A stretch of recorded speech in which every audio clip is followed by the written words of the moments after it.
नमस्कार दोस्तों, जीवन पथिक के इस अंक में आप सभी का स्वागत है। और मित्रों, साथ साथ आइए स्वागत करें अपने चिर परिचित विद्वान मित्र का इस अंक में, जो हमसे जुड़ते हैं वाराणसी से, डॉक्टर गौतम चटर्जी। गौतम जी, इस अंक में आपका स्वागत है। बहुत धन्यवाद मेनका जी, आपका भी अभिनंदन।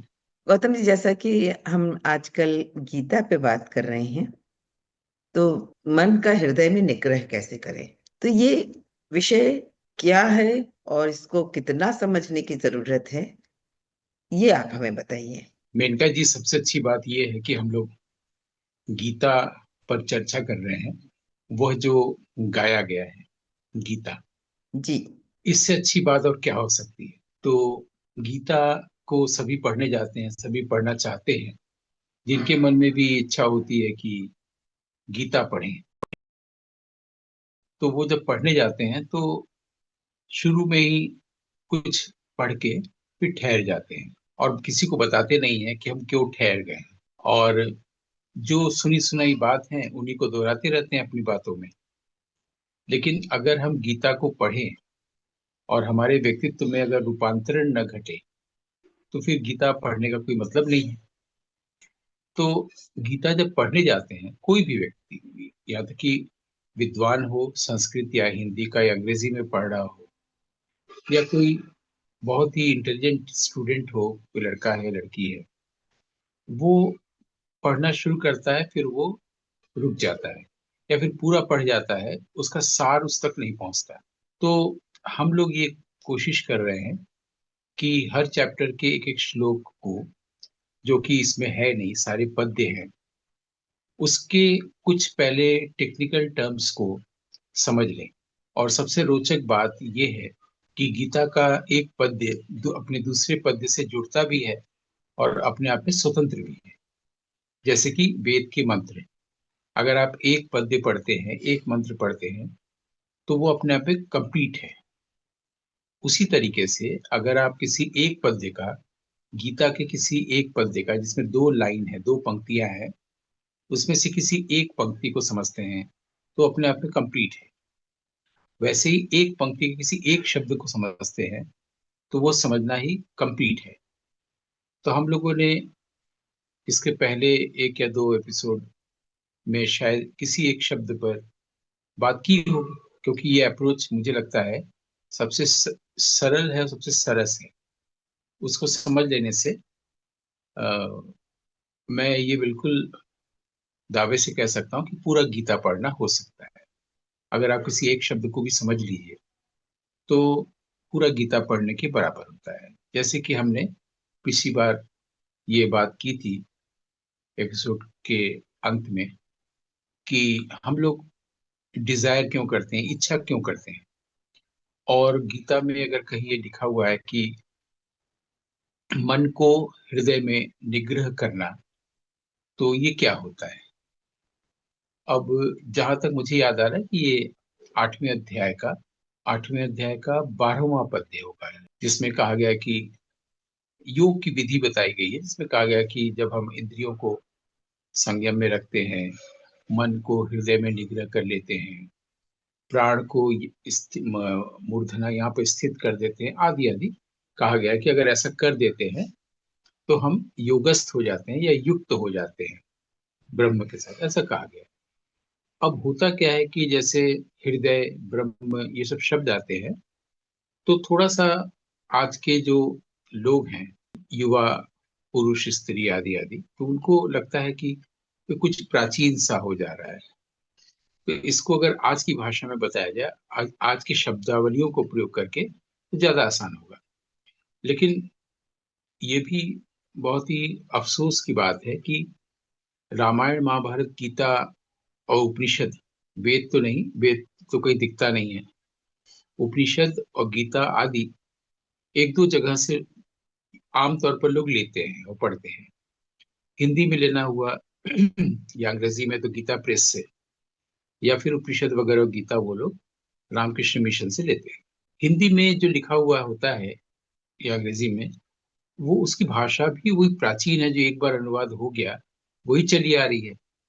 लेकिन हम लोग की भाषा वही चली आ रही नहीं होती है। क्योंकि वैदिक समय में जिस जो बोलते थे, फिर जब देवनागरी का आविष्कार हुआ, फिर हिंदी बोलने लगे, उसमें भी शब्द जो है आधुनिक भी होते गए। और आज अभी हम लोग जो शब्द बोलते हैं वो उसमें नहीं लिखा होता है, इसलिए दिक्कत आती है। पहली तो भाषा की समस्या है।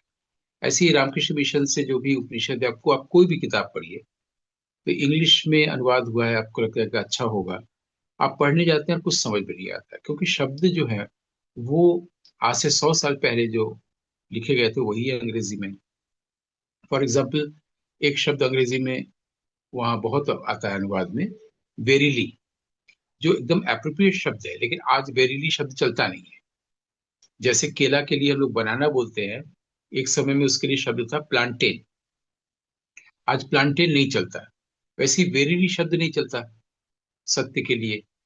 तो आज जो शब्द में हम लोग सुनते हैं, बोलने के अभ्यस्त हैं, उस भाषा में अगर बताया जाए तो मुझे लगता है कि बहुत आसान हो जाएगा। तब लोगों को लगेगा कि गीता सचमुच कितना उपयोगी ग्रंथ है। अब यहाँ पर है कि मन को हृदय में निग्रह करना। तो तीनों शब्दों को अगर हम लोग समझ लें, मन क्या है, हृदय क्या है, निग्रह करना क्या है, तो तब बात समझ में आएगी। नहीं तो हम लोग सतह से सुन रहे होंगे, या कोई भी पढ़ेगा तो वही सोचेगा मन को हृदय में निग्रह कर लिया, लेकिन इसका मतलब क्या हुआ, इसमें इम्प्लाइड क्या है, इसका सजेस्टेड मीनिंग क्या है। तो निग्रह करना संस्कृत का शब्द है और बहुत ही प्राचीन शब्द है। निग्रह करने का मतलब कंट्रोल करना या एकाग्र करना, दोनों एक ही बात है। अगर हम कहीं पे एकाग्र कर रहे हैं तो इसका मतलब हमने मन को संयमित कर लिया है, नियंत्रित कर लिया है। अब इंद्रियों को संयमित करे, एकाग्र करे या मन को करे, बात एक ही है। क्योंकि इंद्रिय जैसे ज्ञान इंद्रिय है, तो आंख से आप कुछ भी देखते हैं, अगर उसमें मन इन्वॉल्व नहीं होगा तो उस देखने का कोई मतलब नहीं है। कान से आप कुछ सुन रहे हैं और मन अगर इन्वॉल्व नहीं है, मन कहीं और है, तो आपको कान से कुछ सुनाई नहीं देगा। ये तो व्यावहारिक चीजें आप हम सभी जानते हैं कि आंख भले ही देख रहा है, मन कहीं और है, कान कहीं और है, मन कहीं और है, पढ़ रहे हैं लेकिन ध्यान कहीं और है, होता है ना बचपन में। इसलिए मन को संयमित करना ही इंद्रियों को संयमित करना है, या मन को एकाग्र करना या कंट्रोल करना ही इंद्रियों को भी एकाग्र करना है या संयमित करना है, कंट्रोल करना है। अब है कि मन को कंट्रोल करना ही तो सबसे बड़ी विपत्ति है, सबसे बड़ा प्रॉब्लम है। माने, और ये भगवान श्री कृष्ण भी कह रहे हैं, ये नहीं कि अर्जुन कह रहे हैं या आम आदमी को कह रहे हैं, भगवान खुद ही कह रहे हैं। मनो दुर्निग्रह, 5वें अध्याय में वो कह रहे हैं कि मन को निग्रह करना दुष्कर है, दुर्निग्रह। और इसके लिए शायद विश्व के जितने भी महापुरुष हैं सभी ने एक ही बात कही है कि मन को कंट्रोल करना, माइंड कंट्रोल बहुत मुश्किल बात है। अब भगवान ही कह रहे हैं तो उसके आगे हम लोग क्या बोले, है ना। तो लेकिन वो बाद में थोड़ा सा संकेत भी दे रहे हैं कि अभ्यास और वैराग्य से मन को वश में किया जा सकता है। तो पहली बात तो यही समझ में आ रही है कि मन को वश में करना एक बहुत जरूरी चीज है। और मन को वश में क्यों करें, हम नहीं करेंगे तो क्या होगा। मन को वश में नहीं करने से हम देखते हैं कि जितनी भी दुख और दुर्गतियां जीवन में आती हैं वो इसी कारण से आती हैं, मन के कारण। मन है तो विश्व है, संसार है। और हमको जो कुछ भी दुख मिलता है वो संसार से मिलता है। कोई व्यक्ति अच्छा अच्छा व्यवहार नहीं करता, कोई व्यक्ति छल करता है, कोई धोखा देता है, कोई किसी भी तरीके का दुख पहुंचाता है, तो हम लोग कहते हैं ना उसने हमको ऐसा किया, वो डिसऑनेस्ट नहीं था, उसने मेरे साथ धोखाधड़ी की। तो उसने किया ना, सब संसार का ही किया। तो इनको उसको आप जानते कैसे कि वो जो उसने है, उसको आप आंख से कान से जानते हैं, मन से सोच विचार करते हैं, तभी तो आप कह पाते हैं कि उसकी वजह से मुझे ऐसा हुआ। बहुत बाद में समझ में आता है कि उसकी वजह से नहीं, मेरी नासमझी थी। लेकिन मेरी नासमझी भी जब हम कहते हैं तो किस आधार पर कहते हैं। हम लोग यहाँ तक तो आ जाते हैं, लेकिन हम लोग ये ध्यान नहीं देते कि जिसको हम लोग अपना दोस्त समझते हैं और जिसके साथ हर वक्त रहना हमें अच्छा लगता है, किसी भी व्यक्ति के साथ रहना उतना अच्छा नहीं लगता, वो है मन। और ये आदत 3500 साल की है, 4000 साल की है। तो ना वो हमारा साथ छोड़ता है ना हम उसका साथ छोड़ते हैं। बिना सोचे हम रह ही नहीं सकते हैं, सोचना ही मन है। अब इस मन को हम कंट्रोल कैसे करें, एकाग्र कैसे करें, इसका निग्रह कैसे करें। मन को हृदय में निग्रह करना तो बहुत बात की बात है, पहले मन को वश में कैसे करें? अभ्यास और वैराग्य से। तो अभ्यास कैसे करें, किस चीज का अभ्यास करें? मन को कंट्रोल नहीं करेंगे तो क्या होगा, ये क्लियर हो गया। क्या मन को कंट्रोल करने से सचमुच दुख नहीं रहता?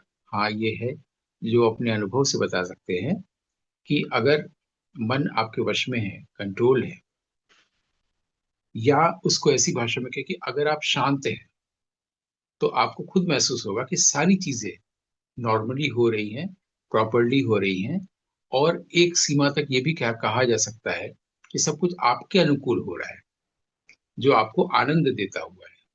अगर आप शांत है, आप शांत है का मतलब मन शांत है, मन शांत है का मतलब मन जो है वो वश में है, मन एकाग्र है, मन का निग्रह हो चुका है। अब भगवान ये क्यों कह रहे हैं 8वें अध्याय के 12वें पद्य में कि मन को हृदय में जिसने निग्रह कर लिया है तब वो योगी होता है। योग की वो शिक्षा दे रहे हैं कि ऐसा ऐसा करने करने से आप योग से युक्त होते हैं। तो मन का हृदय में निग्रह क्या मतलब है? निग्रह तो समझ में आ गया, मन भी समझ में आ गया कि सोच विचार करना वो मन है। Thought is mind, past is thought. Past जो है वो थॉट है, थॉट जो है वो माइंड है, माइंड जो है वो पास्ट है, पास्ट जो है वो इंटेलेक्ट है, इंटेलेक्ट जो है वो ईगो है, ईगो का संस्कृत नाम है महत। इंटेलेक्ट, इंटेलेक्ट यानी कि महत। अब महत शब्द आने से लोग घबरा जाते हैं कि अब क्या करें। तो प्रकृति जो है वो पहले, सबसे पहले हमारे भीतर जन्म देती है, हमारे भीतर एक अंतःकरण बनाती है, एक परिवेश बनाती है, ग्लोब बनाती है। उसमें सबसे पहले महत है, सबसे ऊपर इंटेलेक्ट है, उसके बाद उससे ईगो होता है, अहम, और उसके बाद सोच विचार मन बनता है उसके बाद। तो मन, अहम और बुद्धि, यानी इंटेलेक्ट, माइंड, ईगो, इसको, इससे जो दुनिया घर बसता है वो है अंतःकरण। अगर हम अंतःकरण नहीं भी कहें तो ये कह सकते हैं कि माइंड शब्द हम लोग व्यवहार करते हैं। माइंड का मतलब हुआ थॉट, माइंड का मतलब हुआ इंटेलेक्ट, माइंड का मतलब हुआ ईगो, माइंड का मतलब हुआ पास्ट, माइंड का मतलब हुआ ग्रेवयार्ड, जहां पर आप कुछ भी अब फिर से नहीं पा सकते हैं। ये माइंड का मतलब है। जैसे आप ग्रेवयार्ड में आप खोदेंगे तो वहां पर कुछ कंकाल मिल सकता है, मिट्टी मिल सकती है, और तो वो व्यक्ति तो नहीं मिलेगा ना। तो mind, intellect, past, ego, graveyard, ये सिनोनिम्स है। इससे माइंड के बारे में बिल्कुल क्लियर रहना चाहिए। और हम लोग, कोई ऐसा पल नहीं है जब माइंड के बगैर रहते हों। हर वक्त सोच विचार करते हैं और लगता है कि ये तो बहुत इंपॉर्टेंट चीज है सोच विचार करना। तो जब आप सोच विचार करते हैं तब आप शांत नहीं रहते हैं। शांत रहना जीवन का अभिष्ट है। और जैसा कि मैंने इसके पहले कई एपिसोड में कहा होगा कि जो शांत है वो सर्व शास्त्रज्ञ है, उसने सभी शास्त्रों को पढ़ लिया है, क्योंकि सभी शास्त्रों का एक ही एम है, ओम शांति, ओम शांति, ओम शांति। अगर आप शांत हैं तो आपने शास्त्र पढ़ लिया, आपको वेद उपनिषद गीता पढ़ने की जरूरत नहीं है। तो ये मन तो क्लियर हो गया। अब मन को वश में कैसे करें? और हृदय में, अब हृदय क्या है? तो जाहिर है कि जो हमारा बायोलॉजिकल ऑर्गन है, हार्ट, जो हम लोग बचपन में बायोलॉजी में पढ़ते हैं, या बड़े होकर भी जब हम लोग हॉस्पिटल जाते हैं या फोटोग्राफ देखते हैं, ये समझ में आता है कि एक कार्डियोवैस्कुलर ऑर्गन है जो खून को ऊपर से नीचे तक भेजता है, उसको कंट्रोल करता है, नीचे से ऊपर, ऊपर से नीचे। हार्ट का यही काम है, हार्ट बीट होता है। अब उसमें माइंड को कैसे निग्रह करे, माइंड को हार्ट में कैसे एकाग्र करे? जाहिर सी बात है कि उस हार्ट की तो बात नहीं की जा रही होगी ना, जिसका, जो कि हृदय का अंग्रेजी अनुवाद है, या हृदय किसी और चीज को कहा जा रहा होगा। यानी हमारे शरीर में एक ऐसी अदृश्य जगह है जिसको हृदय कहा जा रहा है, जहां पर ईश्वर का वास है, जहां पर ईश्वर रहता है, उसको हृदय कहा जा रहा है। इसका मतलब हुआ कि मन को ईश्वर में लगाए। मन का हृदय में निग्रह का मतलब एक ही चीज हुआ कि मन को हम कैसे हृदय में लगाते हैं, ईश्वर में लगाते हैं।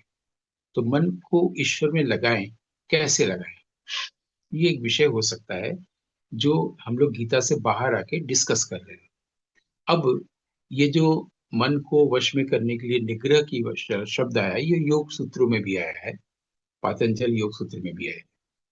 तो अब है कि कैसे करें, इसके लिए हमें आसपास के भी, पड़ोस के भी कुछ ग्रंथों को देखना चाहिए। जैसे कि एक उपनिषद है, केनोपनिषद। हमारे यहाँ 108 उपनिषद है। जैसे कि कुछ कुछ प्रमुख नाम आप भी जानती होंगी, पढ़ी होंगे, सभी जानते हैं। जैसे कि ईशावास्य उपनिषद सबसे छोटा प्रारंभिक उपनिषद है। छांदोग्य उपनिषद सभी जानते हैं। उसी तरह कठोपनिषद जानते हैं, प्रश्नोपनिषद जानते हैं, मांडुक्य उपनिषद जानते हैं, मुंडक उपनिषद जानते हैं, है ना। तैत्तिरीय उपनिषद जानते हैं। फिर आपका और ऐसे बहुत सारे 108 उपनिषद है, जिसमें उन 10 उपनिषदों को महत्व मिला है, जिसकी कमेंट्री शंकराचार्य जी ने की है। इसलिए वो 10 ही लोग पढ़ते हैं। तो अब उसमें एक खास तरफ ध्यान देने की बात है, जो कि मैंने नोटिस किया।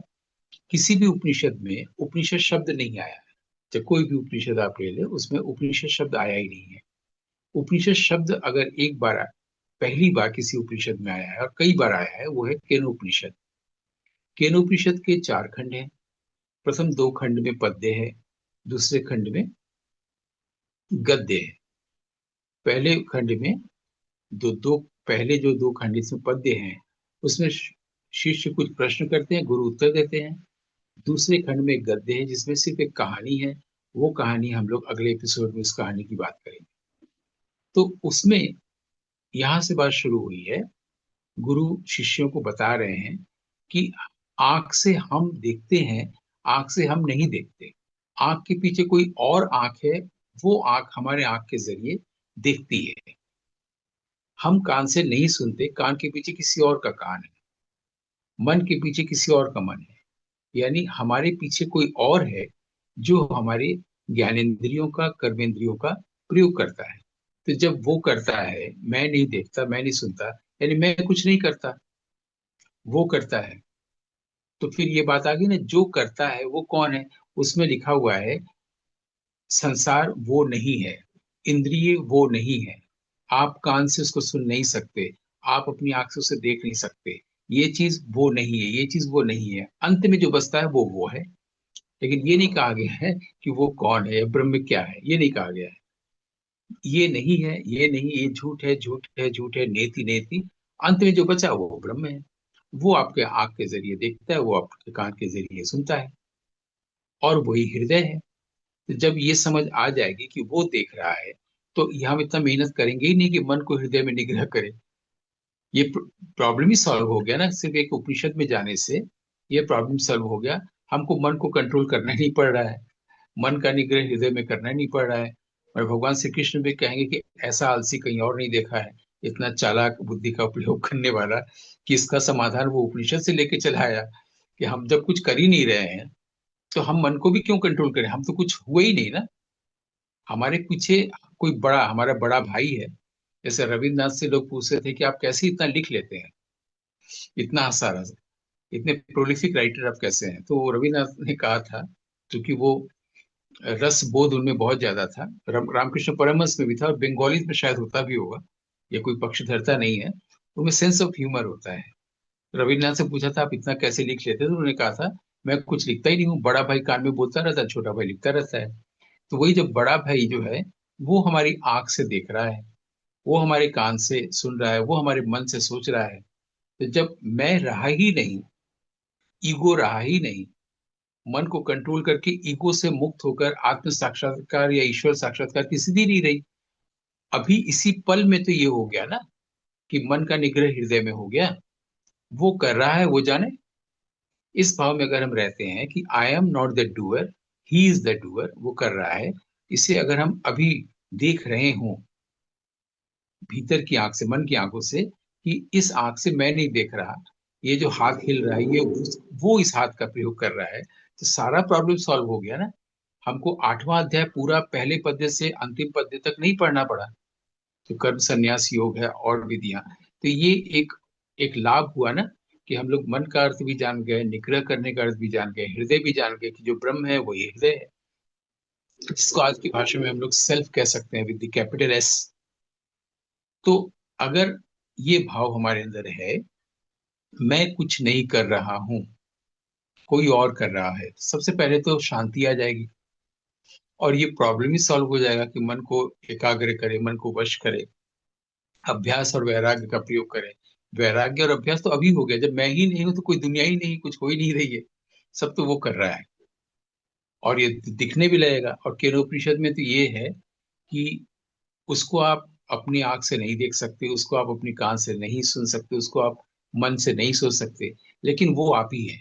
तो अगर वो हम ही है, यानी हम ही इस नाम और रूप वाले देह की आंख से देख रहे हैं, यानी हम ये नहीं हुए ना जिसको मैं अब तक कह रहा था मैं हूं।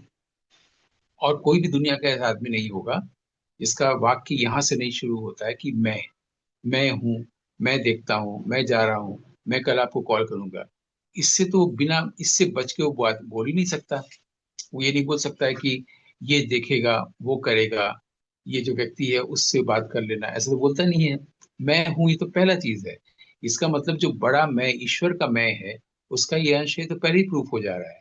इसका मतलब जो बड़े भाई का मैं है, वो छोटे भाई के मैं के थ्रू बात कर रहा है, सोच रहा है, सब कुछ कर रहा है ना। तो ये तो और अच्छी बात हो गई, छोटा मैं गायब हो जाए, हमारी क्षुद्रता गायब हो जाए। क्षुद्रता के कारण हम लोग दूसरों को छोटा करते हैं, दूसरों को अपमानित करते हैं, हमेशा दूसरे को नीचा दिखाने की कोशिश करते हैं, क्योंकि हम क्षुद्र हैं, हमारे अंदर ये छोटा मैं है।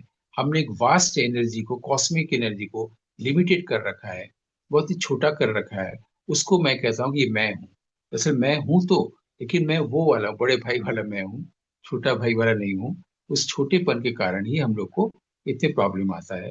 ये छोटापन, ईगो, अहंकार, माइंड अपने आप चला जाता है जब हम इस भाव में होते हैं कि मैं कुछ नहीं कर रहा हूं, वो मैं कर रहा है इस मैं के द्वारा।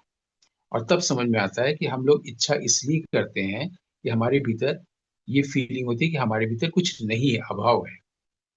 और फिर अभाव की भरपाई करने के लिए हम लोग इच्छा करते हैं और चीजों को प्राप्त करने की कोशिश करते हैं संसार से। तो जो पहले अभाव है, अभाव की फीलिंग है, वो भी काल्पनिक है, इच्छा करना भी काल्पनिक है, और इच्छा में प्राप्त हुई वस्तुएं भी काल्पनिक है, क्योंकि आरंभ भी कल्पना से हुई है। तो ये तब समझ में आता है जब ये दिखता है कि मैं कुछ नहीं कर रहा हूँ। मुझे लगता है कि एक शब्द को, कि मन को हृदय में निग्रह कर जो करता है वो योगी होता है, इसमें हम लोगों ने तीन शब्दों को थोड़ा सा खोला आज की भाषा में, तो कुछ बातें स्पष्ट हो गई होंगी। और अगर ये स्पष्ट हो गया तो पूरा गीता पढ़ना हो गया। बिल्कुल बिल्कुल। बहुत अच्छे से आपने बताया कि मन को नियंत्रण कैसे करें। मतलब निग्रह क्या है, हृदय क्या है और मन क्या है। और अ, जितनी चालाकी से आप बता रहे थे कि भगवान सोचते होंगे कि कितना चालाक व्यक्ति है कि केनोपनिषद पढ़ के और उसने ये आराम से कर लिया, तो उतनी ही सरलता से आपने हम दर्शकों को बिल्कुल आसानी से बता दिया कि मन क्या है और कैसे इस पर नियंत्रित करो। तो ये आपका कमाल का हुनर है कि बातें बातों में हमें पता नहीं चला कि कब मन नियंत्रित इतनी जल्दी हो सकता है, अगर हम इसको समझ जाएं तो सचमुच आज आपने जो बताया उसके लिए आपका हमारी ओर से और हमारे तमाम दर्शक मित्रों की ओर से हृदय से धन्यवाद। आनंद आनंद।